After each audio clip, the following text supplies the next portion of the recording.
안녕하세요. 오늘은 대강절 첫 번째 주일 설교를 여러분과 함께 나누겠습니다. 여러분, 대강절이라는 말이 있죠. 대강절, 대림절, 강림절 다 같은 말인데요. 이 말은 교회력에 있는 용어입니다. 여러분, 교회력이라고 들어봤나요? 교회의 달력이라는 말인데, 여러분이 잘 알다시피 대림절이 있고 또 사순절이 있고 고난주간이 있고 부활절이 있고 이러한 중요한 절기들을 얘기하는 교회의 달력이 있습니다. 이 달력은 예수 그리스도의 생애 주기에 맞춰서 짜여진 달력입니다. 대림절은 메시아의 강림을 기다리는 절기입니다. 이스라엘이 메시아를 기다린 기간이 400년이 넘는다고 하죠. 성경에서 단 몇 줄로 처리된 구절, 그 행간에는 이민족의 침략과 로마의 압제 속에서 신음하던 사람들의 치열한 삶이 담겨져 있습니다. 메시아를 기다리는 절박한 마음은 결코 몇 줄로 표현될 수 없겠죠. 여러분, 뉴스를 보니까 신규 확진자 수가 다시 치솟고 있습니다. 아주 무섭게 치솟고 있는데요. 벌써 이틀째, 3일째 500명이 넘는다고 합니다. 그렇게 많은 사람들이 양성 판정을 받았다고 합니다. 전문가들은 아직 확정 판정을 받지 않은 사람들의 수가 확진자의 70%는 더 있을 것이라고 예측하기도 합니다. 백신과 치료제를 기다리는 사람들의 마음이 점점 더 커져갑니다. 우리나라만 그런 건 아니고요. 일본이나 미국을 보니까 아주 좀 심각하더라고요. 뭔가를 애타게 기다리는 마음은 그 대상이 모든 문제를 해결해 줄 것이라는 소망이 결합될 때 아주 강력해집니다. 우리가 그리스도를 기다리는 절박함의 크기가 그분을 해결사로 인정하는 마음의 크기랑 비례하는 것이죠. 우리는 그분을 절박하게 기다리고 있습니까? 우리 친구들은 예수님을 절박하게 기다리고 있습니까? 오늘은 이 절박하게 기다리는 것, 이것에 대해서 여러분과 함께 나누고자 합니다. 마가복음 13장 24절에서 37절의 말씀인데요. 여러분, 아까 다 읽은 줄로 알고 바로 시작하겠습니다. 여러분, 세계라는 말 알죠? 세계관, 마블 세계관, 무슨 세계관, 이런 세계관이 아주 유행처럼 쓰이는 말입니다.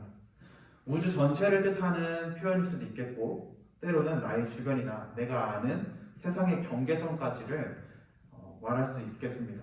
그래서 마블 세계관이란 마블에서 설정한 그 안에서의 어떤 세상을 얘기하는 것이고 하나의 삶입니다.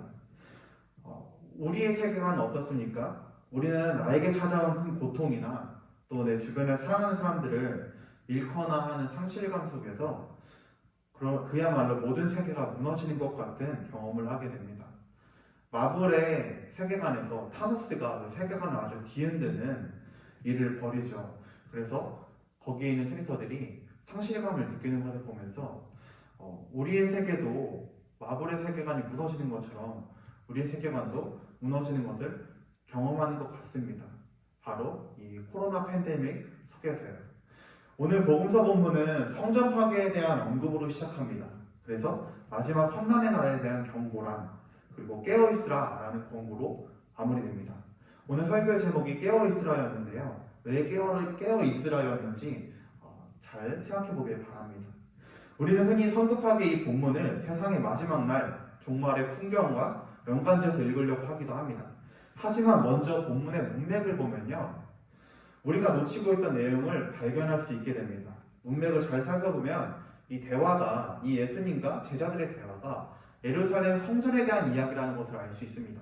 예루살렘 성전, 예수님께서 성전을 떠나가시고 3절에서는 성전을 맞서 보고 계십니다. 예수님께서 마주보고 계십니다. 성전을. 이것은 하나님의 임재가 이미 예루살렘을 떠났다라는 의미로 읽혀집니다.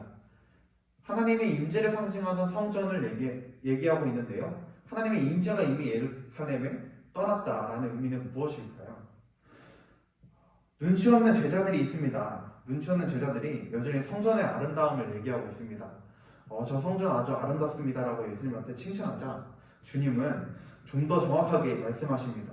그 성전에서 하나님의 영광이 떠났고 무너질 것이다 라고 말씀하십니다. 그 성전에서 하나님의 영광이 이미 떠났고 무너질 것이라고 말씀하십니다. 제자들에게는 이런 예수님의 말씀이 엄청난 충격이었습니다. 왜냐하면 성전은 하나님의 임재를 상징한다고 얘기했죠. 하나님의 임재랑 이스라엘에 대한 보호를 의미하는 것이었습니다. 하나님의 임재, 이스라엘에 대한 보호. 제자들이 생각하는 예수님은 이스라엘을 국가적으로 회복시킬 분이셨기 때문입니다. 사실 2절과 3절 사이의 문장 다음에는 말로 다 담을 수 없는 아주 싸한 분위기가 흐르고 있었을지도 모릅니다. 갑분싸라고 얘기하죠. 갑분싸.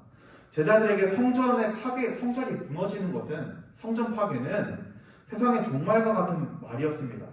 자신들의 세계관이 무너지는 것이었습니다. 왜냐하면 제자들에게 성전은 그만큼 중요했기 때문입니다. 그 애매한 분위기 속에서 제자들이 다시 묻는 것은 분명하게 세상의 마지막이 아닌 성전이 무너진 날이 언제입니까? 라는 질문이었습니다. 그러면서 주님은 24절에 그때에는 그 환난 후라고 말씀하시며 성전이 무너진 이후의 세계를 언급하십니다. 그런데 이 이후의 세계는 문장으로 붙어있지는 않지만 시간적으로 얼마나 떨어져 있는지 알 수 없습니다. 마치 아까 얘기한 것처럼 2절하고 3절 사이에 그 간격처럼요. 마가복음 13장을 해석하는 중요한 지점이 바로 여기에 있습니다.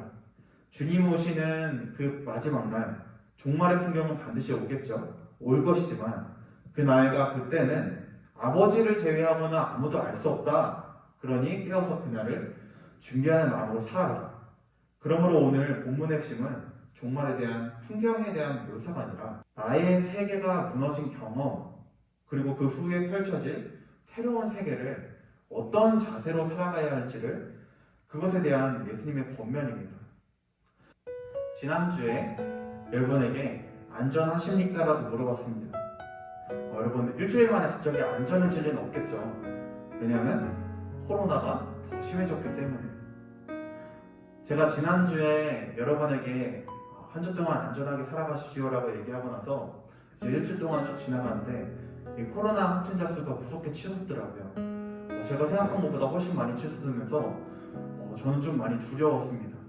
왜냐하면 카톡방들마다 전부 오늘 확진자가 몇 명이래, 내일은 뭐 더 많을 거야, 이렇게 계속 보내주더라고요. 근데 그거 보면서 진짜 무섭다라고 생각하면서 한편으론 내가 지난주에 두려움 다 내려놓고 주님만 의지해라고 찬양했는데 그게 딱 생각이 나더라고요. 여러분, 우리가 어떤 어려움에 처해 있습니까? 코로나로 인해서 두려움에 휩싸이는 어려움에 처해 있습니다. 그러나 우리 삶에 어떠한 일이 벌어지더라도 우리가 주님을 의지하며 우리가 살아가길 바랍니다. 불안정합니다. 불안정도 합니다. 아주 어려운 상태입니다. 그러나 이런 상태에서 주님만을 의지한다고 안전을 노래하고 주님만을 의지한다고 고백할 때 그리스도인의 진정한 평안이 찾아옵니다. 여러분, 안전하지 않을 때 안전을 노래하는 것이 참 어렵습니다. 하지만 우리가 지난주부터 계속해서 고백하듯이 이런 불안전할 때야말로 하나님께 안전함을, 하나님 안에서 우리가 안전함을 고백하고 찬양해야 함을, 그래야 함을 믿습니다. 우리 개인의 고백을 하나님 앞에 내려놓고, 하나님, 내 영혼이 안전하길 원합니다. 내 영혼이 하나님 앞에서 안전할 수 있게 해주십시오 라고 기도하시길 바랍니다. 기도하겠습니다. 하나님, 한 주간 살아오면서 하나님 앞에서 새로운 시작을 다짐했었습니다. 내 영혼이 한 주간 안전하게 살아갈 수 있게 하여 주시옵소서. 주님, 이제 새로운 교회력을 시작을 합니다. 이 강림절의 기간, 대림절의 기간, 주님 오시는 날을 기대하며 우리 왕이신 주님을 기대하며 우리가 두 손 들고 주님을 찬양할 수 있게 하여 주시옵소서. 두 손 들고 찬양할 때 주님 어서 오셔서 새롭게 하여 주시고 이 땅 회복시켜 주시옵소서. 살아 역사하시는 예수님의 이름으로 기도드렸습니다. 아멘. 네, 여러분, 한 가지만 광고할게요. 이번 주간에 수능이 있습니다. 수능. 미뤄진 수능이 드디어 있습니다. 올해는 우리 고3 언니, 오빠, 형이 별로 없죠. 하지만 분명 있습니다. 정혜원, 이승재 있습니다. 두 친구 위해서 기도해 주시고요. 두 친구 안전하게 수능 볼 수 있도록 또 앞으로 이 두 친구의 학업과 진로와 취업을 위해서 여러분 기도하셔야 합니다.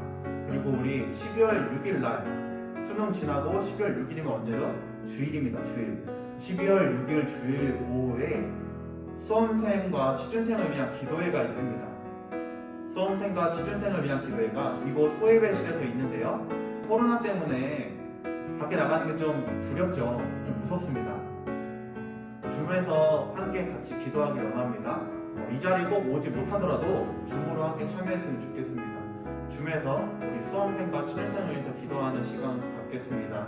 또 취업을 준비하는 친구들 많이 있습니다. 기억하면서 함께 기도하는 공동체 되길 소망합니다.